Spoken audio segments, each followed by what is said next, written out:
The outcome measures and budget presentation will cover how to complete the Specialty Crop Block Grant Program outcome measures template and budget templates, which must be completed as part of the concept proposal application.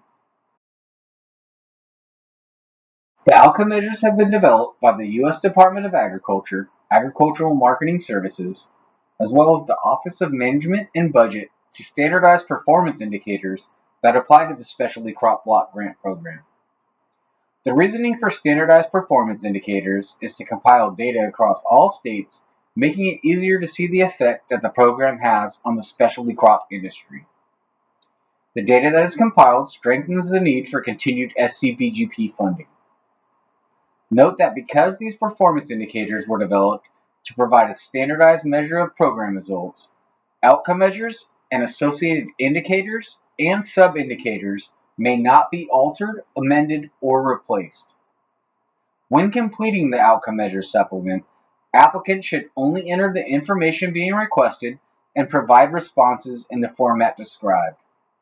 Changes of any type, even to make a clarification, should not be made to the text of the outcome measures.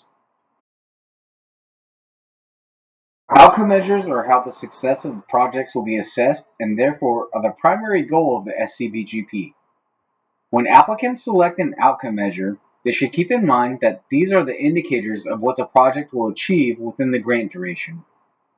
The result of all outcome measures is the enhanced competitiveness of specialty crops.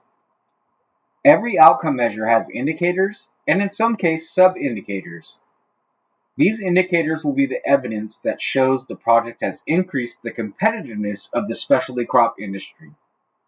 The outcome measures outline specific performance data that will need to be collected and reported on during the grant duration. Reporting on the selected outcome measures is one of the ways the project will demonstrate its success.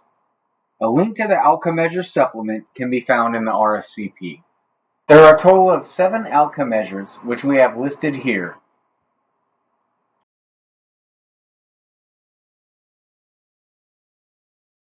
Here's an example of the outcome measures template. Please note that this does not include all of the available outcome measures. To help in selecting an appropriate outcome measure for your project, CDFA provides an outcome measures supplement that lists the outcome measures, indicators, and sub-indicators, along with some additional explanation. When preparing a concept proposal, please select at least one outcome measure and an associated indicator and sub-indicator if applicable. A copy of the supplement is available in the Handouts tab on GoToWebinar. To learn more about each outcome measure, please review the Outcome Measures Supplement located in the RFCP. There are a few key points for applicants to keep in mind when selecting outcome measures for their project. The number of outcomes or indicators selected is not a factor in the overall scoring of the proposal. Selecting more outcome measures does not mean that your project will be viewed more favorably. Only applicable outcomes and indicators should be selected. Projects that are awarded grant funds are required to report on all outcomes and indicators selected, so applicants should only identify the outcomes their organization will have the capability to monitor and report on. All numerical estimates provided should be reasonable. It is preferable that you not extrapolate data. We understand that the values indicated for selected outcome measures in the concept proposal phase are simply a projection. However, it is important for applicants to provide an estimate that is realistic. Every outcome measure, indicator, and sub-indicator selected must be achievable within the grant duration, which is 2 years and 8 months. It is important that all marketing and promotion projects, as well as all proposals submitted to the Grown in California funding category, must identify one or more sub-indicators A, B, or C from Outcome 1, Indicator 1.5, which is increasing consumption and consumer purchasing of specialty crops. All marketing and/or promotion projects that focus efforts to advertise, sell, promote, market and generate publicity, attract new customers, or raise customer awareness for specialty crops or a specialty crop venue must select Outcome Measure 1, Indicator 1.5, regardless of the funding category that the proposal is submitted to. For Outcome Measure 1, Indicator 1.5, the specific sub-indicator selected must be expressed as either a dollar value, percentage change, or a combination of volume and average price as a result of the marketing and/or promotion activities. Only one sub-indicator needs to be selected. It is necessary to measure actual sales figures resulting from marketing efforts against an established baseline as evidence of an increase in sales. Please briefly describe how this baseline will be determined in the description of data collection methods. For projects that don't already have a baseline of sales in dollars, one of the project objectives must be to determine a baseline during the grant duration. Here's some additional information regarding the definitions of terms that are commonly used. The difference between jobs and careers is that jobs are the net gain of paid employment, whereas new businesses created or adopted can indicate new careers. The beginning farmer is an individual or entity that has not operated a farm or ranch for more than 10 years and substantially participates in the operation. An underserved farmer is a group whose members have been subject to discrimination on the basis of race, color, national origin, age, disability, and where applicable, sex, marital status, familial status, parental status, religion, sexual orientation, genetic information, political beliefs, reprisal, or because all or part of an individual's income is derived from any public assistance. For each outcome measure and indicator selected, a description is required of the data collection methods that will be used to report on the progress of the outcome measure. This is where the applicant will provide details about the activities that the project will conduct to collect data, measure, and track the progress toward achieving the selected indicator and/or sub-indicator. This section should not include information regarding how work plan objectives or other aspects of the project will be measured or monitored that are not related to the outcome measures. Information regarding research methods for project activities or work plan objectives should not be included as well. The data collection box in the outcome measures supplement should describe the plan for collecting data and monitoring the selected outcome measures only. Should a grant be awarded, recipients will be required to report on their selected outcome measures separately from their work plan objectives. In addition, each outcome measure should have a complete response for the selected data collection methods. Applicants should not include comments that refer to other sections of the proposal, for example, as described in a prior outcome measure or as described in the work plan. Here's an example of a completed outcome measures form. Outcome measure 1, indicator 1.5, sub-indicator A has been selected. Also note that the whole numbers have been entered and a description was provided for data collection methods. Please ensure that the content provided in the description box is appropriate, necessary, and responsive to the intended purpose of the project. In the section that states enter number, please only provide a whole number. Applicants should double check to ensure they have entered the required values and description of data collection methods for all the selected outcome measures before moving on. That concludes the outcome measures presentation. Please continue to submit questions to the GoToWebinar question tab. This presentation will cover the budget template that applicants will submit with their concept proposal. These are a few tips for applicants to consider as they prepare their budget. Applicants should ensure that all of the requested costs are allowable. If the budget includes a substantial amount of unallowable costs, the proposal may be disqualified. It is strongly encouraged that applicants reference the allowable and unallowable costs and activities table as well as the 2 CFR 200 when completing their budgets. A copy of the allowable and unallowable costs and activities table has been provided in the handouts tab of this GoToWebinar. Applicants should ensure that all costs are justified and directly support the project objectives. Reviewers will want to know why this item is being requested and how it relates to the project activities. In the concept proposal phase, a basic description of costs is adequate.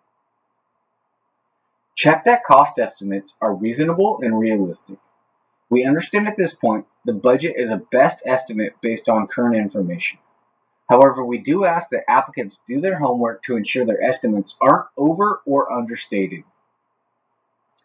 There is no limit on the amount that a budget can change from the concept proposal phase to the grant proposal phase.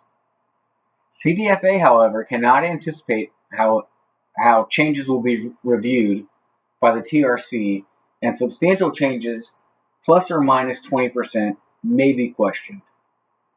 It is important that applicants' concept proposal budget is a realistic estimate. Applicants should double-check all budget totals to make sure they are correct. This attention to detail shows the care and time that was taken in preparing the budget. Also, please start your applications early and don't wait until the day applications are due to start your budget.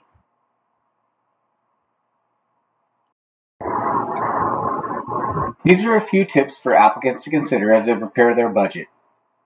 Applicants should ensure that all of the requested costs are allowable. If the budget includes a substantial amount of unallowable costs, the proposal may be disqualified. It is strongly encouraged that applicants reference the allowable and unallowable costs and activities table when completing their budgets. They should also reference 2 CFR 200 as well. A copy of the allowable and unallowable costs and activities table has been provided in the Handouts tab of this GoToWebinar. Applicants should ensure that all costs are justified and directly support the project objectives. Reviewers will want to know why this item is being requested and how it relates to the project activities. In the concept proposal phase, a basic description of costs is adequate. Check the cost estimates are reasonable and realistic.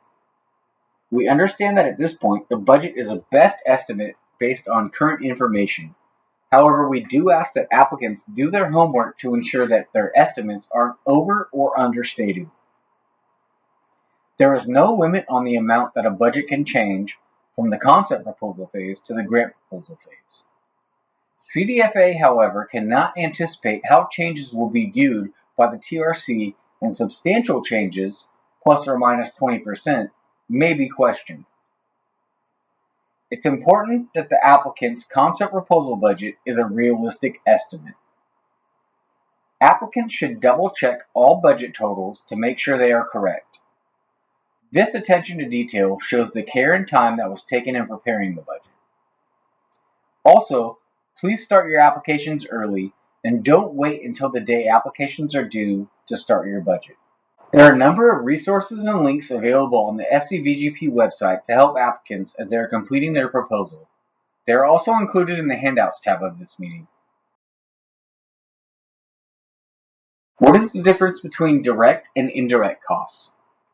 Direct costs can be identified specifically with a particular award, project, or activity, or directly assigned to an award, project, or activity relatively easily with a high degree of accuracy. Indirect costs, also known as facilities and administrative costs, are incurred for common or joint objectives and cannot be easily identified specifically with a particular award, project, or activity. These typically include costs associated with running the organization as a whole, such as administrative staff salaries, rent, utilities, and office supplies. All costs listed in categories A through G should be direct costs. Indirect costs should only be listed in category H. This is what the budget template looks like. This is a PDF that will need to be downloaded in FAAST, completed, and then uploaded in the Attachments tab. An example is available in Appendix B of the RFCP. On this page, the applicant will enter the total amount of SCVGP funds being requested for each budget category, rounded to the nearest whole dollar. For each budget category, where costs will be requested, enter the amount of funding needed as well as a brief description of what those costs or activities will be. A description is required for each budget category in which funds are requested, except for category H, which is indirect costs. We will go over each budget category, but for instructions on what information to provide in the description, please reference pages 19 to 21 of the RFCP.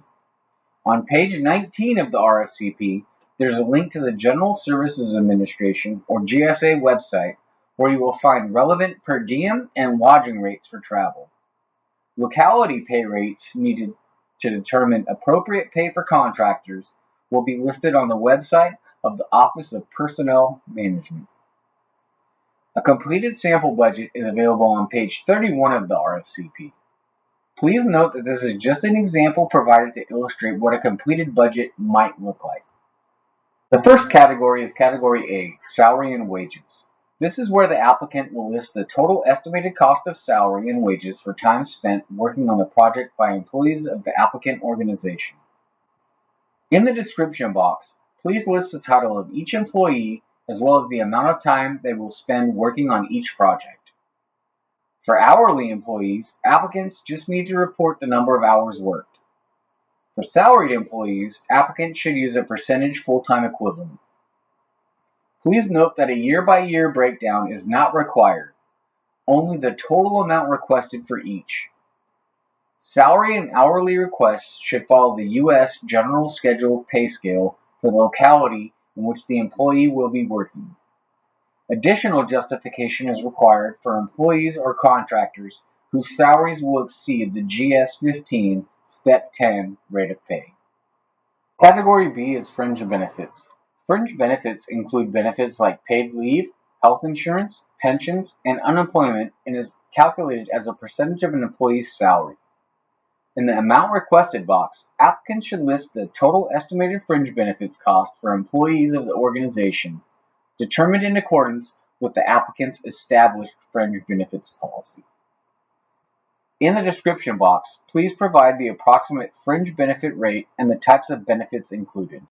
Category C is travel. Under amount requested, please list the total estimated cost for all individuals except contractual personnel. When preparing your travel cost estimate, please use the per diem amounts required by the U.S. General Services Administration, or GSA. These rates vary by location, so please use the GSA website to determine appropriate rates. A link to the GSA website has been included on page 24 of the RFCP.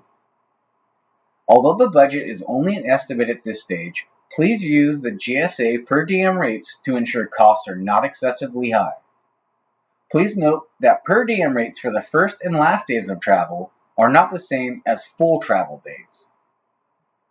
In the description box, describe the travel that will be needed to accomplish the project objectives. Category D is special purpose equipment.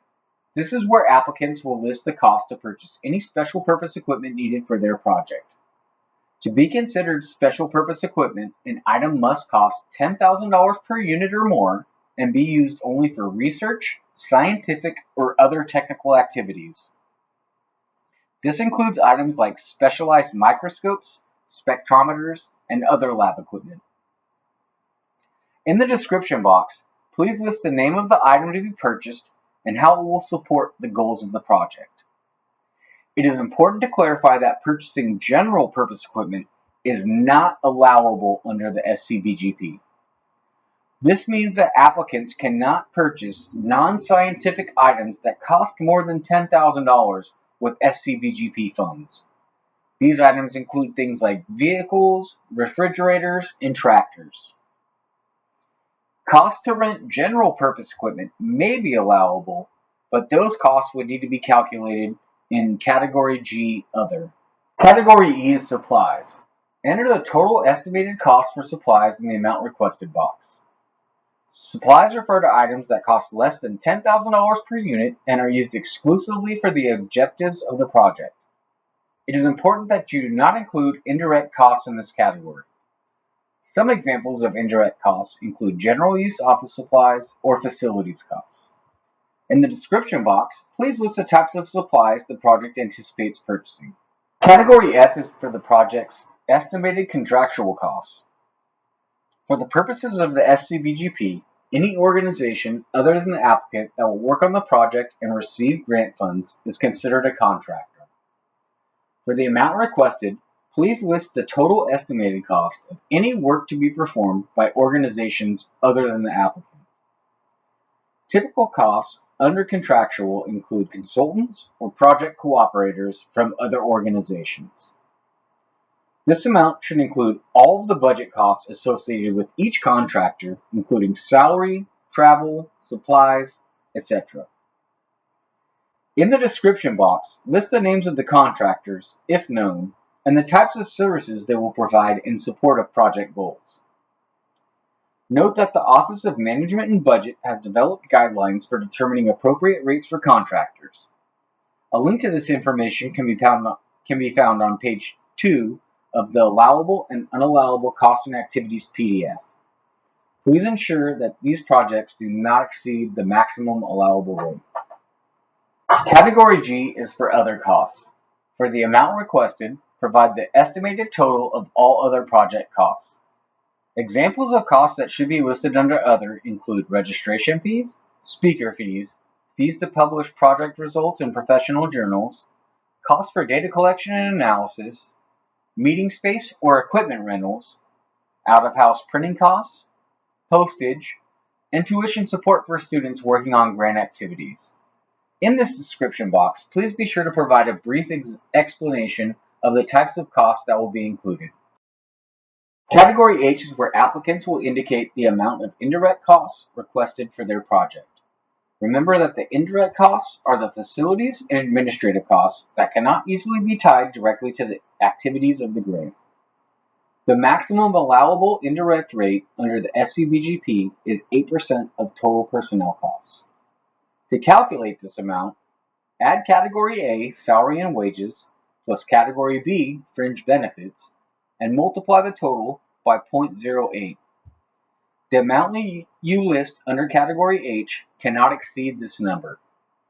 Note that indirect costs for contractors should be included in F contractual, with that contractor's costs. For this budget category, no description is required.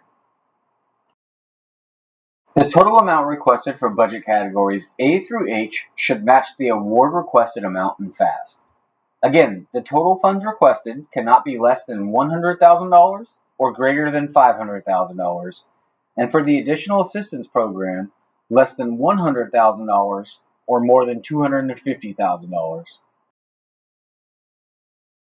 This concludes the budget presentation.